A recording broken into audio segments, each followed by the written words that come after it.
الذين اصطفى أما بعد. اللهم صل وسلم وبارك على سيدنا محمد وعلى آله وصحبه كما تحب وترضى عدد ما تحب وترضى.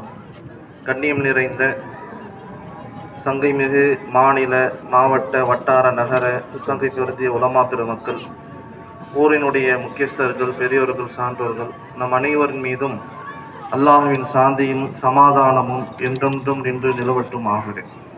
கண்ணியத்திற்குரித்தானவர்களே, நபியினுடைய புகழ், நபியினுடைய சிறப்பு என்றென்றும் உயர்ந்தது. நாம் எல்லாம் நபியின் மீது அன்பு வைத்திருப்பதற்குண்டான அடையாளம் நபியின் வாழ்க்கை நம்முடைய வாழ்க்கையில் வந்துவிட வேண்டும். நபியின் பெயரை கேட்கும் பொழுதெல்லாம் நம்முடைய நாவுகள் சலவாத்துகளால் அலங்கரிக்கப்பட வேண்டும். மேன்மக்கள் எழுதுகிறார்கள், பிறந்த ஒரு மனிதன் தனது வாழ்க்கையில் ஒரு முறை நபியின் மீது சலவாத்து சொல்வது கட்டாய கடமை.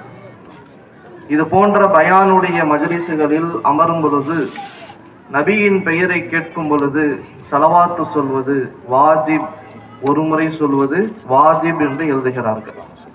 அடுத்தடுத்ததாக வரக்கூடிய சலவாத்துகளை சொல்வது முஸ்தஹப்பான ஒரு அமல்.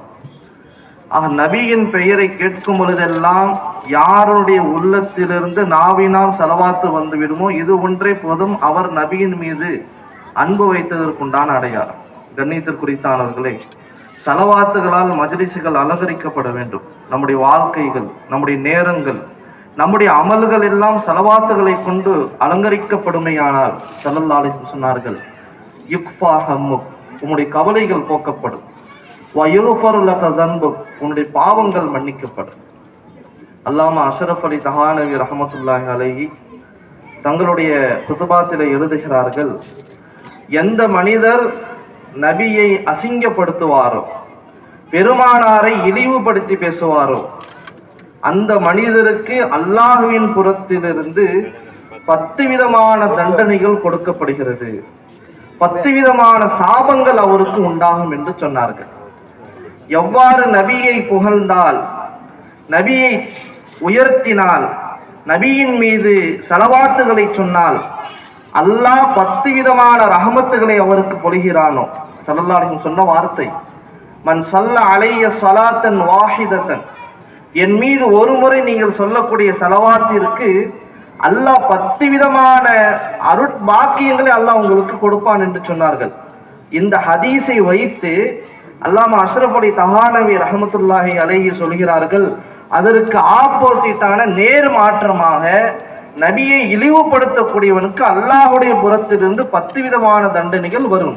அல்லாஹ் சூரத்துல் கலமிலே வலீத் இப்னு முகைராவை பற்றி சொல்லும் பொழுது, ஹல்லாஃப், அவன் அதிகமாக சத்தியம் செய்பவன், மஹீன் இழிவானவன், ஹம்மாஸ் புறம் பேசுபவன், நமீம் கோல் சொல்பவன், மன்னாஇல் கைர் நல்லதை செய்துவிட்டு பெருமையோடு சொல்லி காட்டுபவன், முஅத்தர் வரம்பு மீறக்கூடியவன், அசீம் பாவி, உத்துல்லின் அசிங்கமானவன், ஜனீன் ஈனமானவன், முகஸ்ஸிப் வஇதா கால அசாதீருல் அவ்வலீன், அவர்களுக்கு அல்லாஹ்வினுடைய இந்த முன்னோர்களுடைய சரித்திரங்கள் சொல்லப்பட்டால் இதையெல்லாம் அவன் பொய்ப்படுத்தக்கூடியவனாக இருந்தான். 10 விதமான லானத்துகளை, அவனுடைய அசிங்கமான சில தன்மைகள் எல்லாம் அல்லாஹ் சொன்னான். இந்த ஆயத்தை வைத்து ஹஜ்ரத் அவர்கள் சொன்னார்கள், அல்லாஹ்வினுடைய நபியை நாங்கள் அசிங்கப்படுத்தும் பொழுது, அல்லாஹ்வின் நபியை எவனெல்லாம் கேவலமாக பேசுவானோ, எவனெல்லாம் மட்டமாக நினைப்பானோ, அல்லாஹ் பாதுகாக்கணும், அவனுக்கு 10 விதமான லானத்துகள் வந்துவிடும். அப்படிப்பட்ட நிலையிலிருந்து அல்லாஹ் நம் எல்லோரையும் பாதுகாப்பானாக. கண்ணியத்திற்குரித்தானவர்களே, சலவாத்து சொல்லக்கூடிய மக்களாக நாம் உருவாக வேண்டும். கவலைகளா, கஷ்டங்களா, கடன்களா, பிரச்சனைகள் எல்லாத்திற்கும் தீர்வு பெருமானாரினுடைய அந்த முபாரக்கான நபியின் மீது நாம் சொல்லக்கூடிய சலவாத்தில் இருக்கிறது. அப்படிப்பட்ட மேன்மக்களாக எல்லா நிலைகளிலும் நபியின் மீது சலவாத்து சொல்லும் பாக்கியம் பெற்ற சீதேவிகளாக அல்லாஹ் நம் எல்லோரையும் ஆக்கி அருள் புரிவானாக. வாழும் காலமெல்லாம் நபியை உண்மையாக நேசித்து நபியின் வாழ்க்கையை பின்பற்றி நாளை மறுமையிலும் நபியோடு நாம் இருக்கக்கூடிய தௌஃபீக்கை நாம் எல்லோருக்கும் எல்லாம் அல்லாஹ் நசீபாக்கி தந்தொரு புரிவானாக.